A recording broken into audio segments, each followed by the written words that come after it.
ఈరోజు కథ దయ్యపు చాకిరి. శివపురం జమీందార్ గారికి శివపురంలో పెద్ద లోగిలి ఉండేది. అయితే ఆయన అక్కడ ఎక్కువగా ఉండేవాడు కాదు. రాజకార్యాలు జాస్తి కావటం చేత రాజధానిలోనే ఉండేవాడు. ఆయన శివపురం ఇంటి నౌకర్లు చాకర్లు ఇంటిని కనిపెట్టుకునే ఉండేవారు.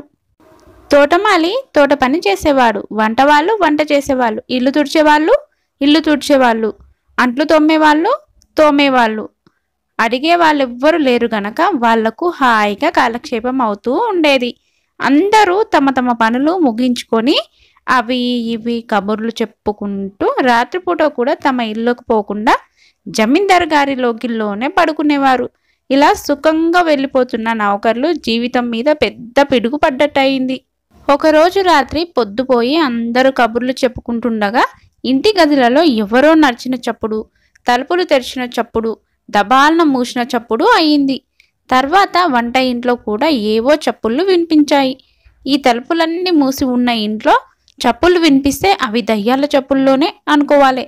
ఏ దొంగవాడో అయితే అందరు మేల్కొని ఉండగా ఎలాంటి చప్పుడు చెయ్యడు. ఒకరిద్దరు ధైర్యం చేసి ఎవరది అని కేకలు పెట్టి చూశారు. కానీ జవాబు లేదు. చప్పుళ్ళు ఆగలేదు.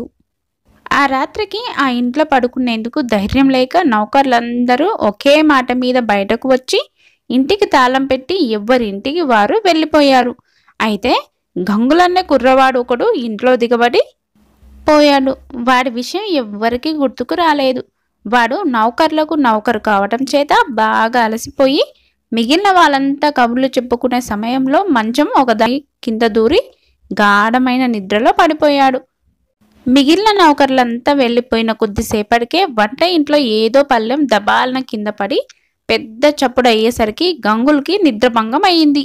వంట ఇంట్లో ఎవరో పని చేస్తున్నట్టు వాడు గ్రహించి ఆశ్చర్యపడ్డాడు. అర్ధరాత్రి వేళ ఎందుకు పని చేస్తారు? ఒకవేళ తెల్లవారిందేమోనని వాడు మంచం కింది నుంచి పైకి వచ్చి చూస్తే మిగిలిన నౌకర్ల జాడ కనపడలేదు. అందరూ వంట ఇంట్లో చేరారనుకుని గంగులు వంట ఇంటికేసి వెళ్ళి తెరిచి ఉన్న తలుపులో నుంచి తొంగి చూసి మరుక్షణం కొయ్యబారిపోయాడు. వంట ఇంట్లో వాడికొక పెద్ద కొండముచ్చు లాంటి ఆకారం పనిచేస్తూ కనిపించింది. దాన్ని చూస్తున్న కొద్దీ వాడి భయం ఆశ్చర్యంగా మారింది. ఏమంటే ఆ కొండముచ్చు వంట ఇంట్లో అంట్ల గిన్నెలు ఒక్కొక్కటే తోమి తూము దగ్గర కడిగి తెచ్చి అలమార్లో చక్కగా బోర్లిస్తున్నది. గంగులు అలాగే చూస్తూ ఉండిపోయాడు. కొండముచ్చు అంట్లు తోమటం పూర్తి చేశాక నీళ్లు పోసి వంట ఇల్లంతా కడిగింది. ఎక్కడ పడితే అక్కడ నిర్లక్ష్యంగా పారేస్తూ ఉన్న పాత్ర సామాగ్రిని చక్కగా సర్దింది. చీపురు కట్ట తుండుగుడ్డ తీసుకొని ఒక్కొక్క గది ఊడుస్తూ కుర్చీలు బల్లలు తూడుస్తూ బయలుదేరింది. గంగులు దాన్ని కంటపడకుండా ఒక మూలన నక్కి అది ఇంటి పని ఎంతో శ్రద్ధగా చేస్తుండడం చూసి ఆశ్చర్యపోయాడు. ఒక గంట లోపల ఆ కొండముచ్చు ఇంటి పనులన్నీ ముగించి మూసి ఉన్న ముఖద్వారం గుండా బయటకు వెళ్ళిపోయింది. ఆ తర్వాత అంతా నిశ్శబ్దమైంది. ఆ కొండముచ్చు దయ్యమేనని గంగులు గ్రహించాడు. కానీ వారికి భయం కలగలేదు. పైపెచ్చు అది ఇంటి పని అంత త్వరగాను శుభ్రంగాను చేసినందుకు ఎంతో ముచ్చట వేసింది. వాడు నిశ్చింతగా ఒక పరుపు మంచం మీద పడుకొని తెల్లవారేదాకా హాయిగా నిద్రపోయాడు. తెల్లవారినాక నౌకర్లు వచ్చి గంగులను లేవగొట్టి, ఓరి నువ్వు తెల్లవార్లు ఇక్కడే ఉన్నావా? నీకు దయ్యాల అల్లరి వినిపించలేదో? ఇంకా నయం, అవి నిన్ను పీకు తిన్నాయి కావు అన్నారు. దయ్యాన్ని మీరు కూడా చూసారేమిటి అని గంగులు వాళ్ళను అడిగాడు. మేం చూడలేదు, నువ్వు చూసావా అని వాళ్ళు గంగులను ఎదురు అడిగారు. చూడటం ఏమిటి? ఒక గంట సేపు అది చేసే చాకిరి అంతా తనిఖీ చేశాను అన్నాడు గంగులు గర్వంగా. దయ్యం చాకిరి చేసిందా అని నౌకర్లు ఆశ్చర్యంగా అడిగారు.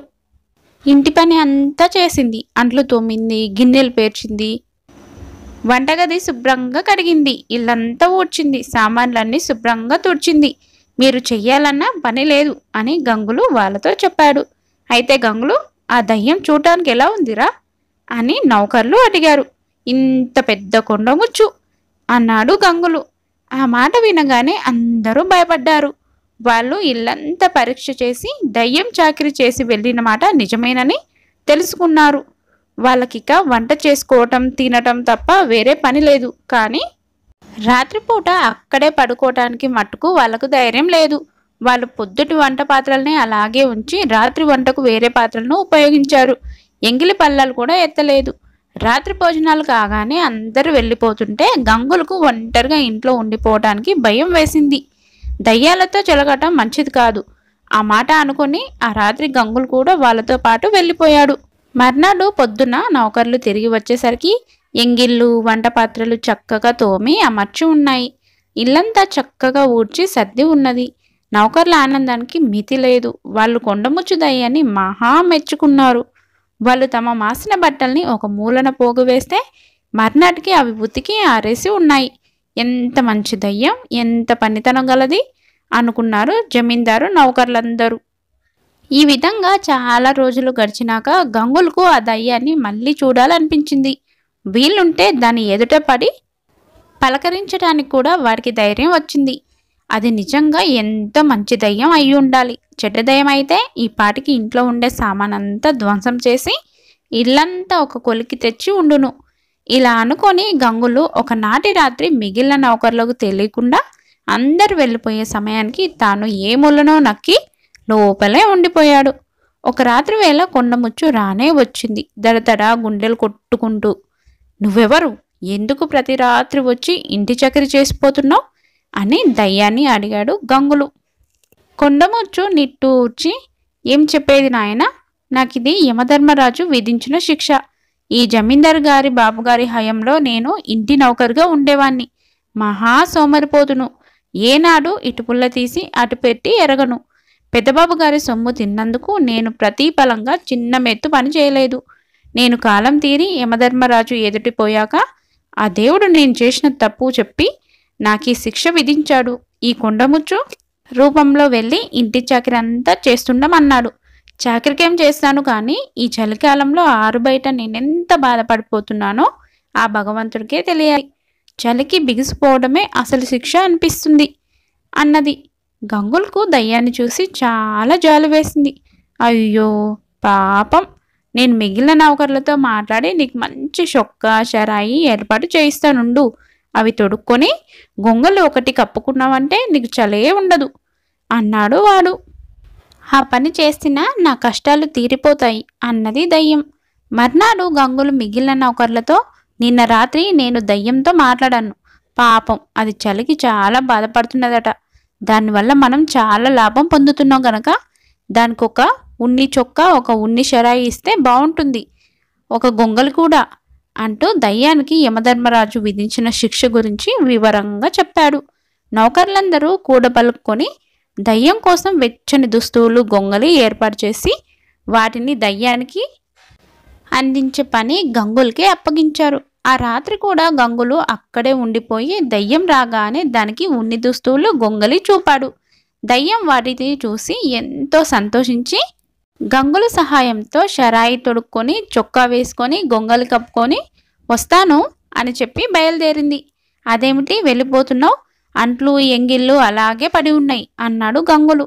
నా శిక్ష పూర్తి అయింది. నేను చేసిన పనికి ప్రతిఫలం ముట్టగానే నా పాపం తీరిపోతుందని యమధర్మరాజు చెప్పాడు. నేనిక ఈ ఇంట చాకరీ చెయ్యక్కర్లేదు, అందుచేత నేను పోతున్నాను అంటూ దయ్యం వెళ్ళిపోయింది. మర్నాటి నుంచి ఆ ఇంటి నౌకర్లు తమ పనులు తామే చేసుకోవాల్సి వచ్చింది. అయినా వాళ్ళు విచారించలేదు. జమీందారు గారి సొమ్ము తింటున్నందుకు పని చేయకపోతే తమను కూడా యమధర్మరాజు ఇలాగే శిక్షిస్తాడేమోనని వాళ్ళు భయపడ్డారు. మరి విన్నారు కదా దయ్యపు చాకరీ. మీకు ఎలా అనిపించింది? నచ్చిందా లేదా అనే విషయాన్ని నాకు కామెంట్లో చెప్పండి. అలాగే ఇలాంటి మరిన్ని చందమామ కథలు మీరు వినాలనుకుంటే వెంటనే మా ఛానల్ని సబ్స్క్రైబ్ చేసుకొని పక్కనే గంట వస్తుంది, దాన్ని కూడా ఒకసారి క్లిక్ చేయండి. అలాగే లైక్ చేయండి, మరికొంతమందికి షేర్ చేయండి.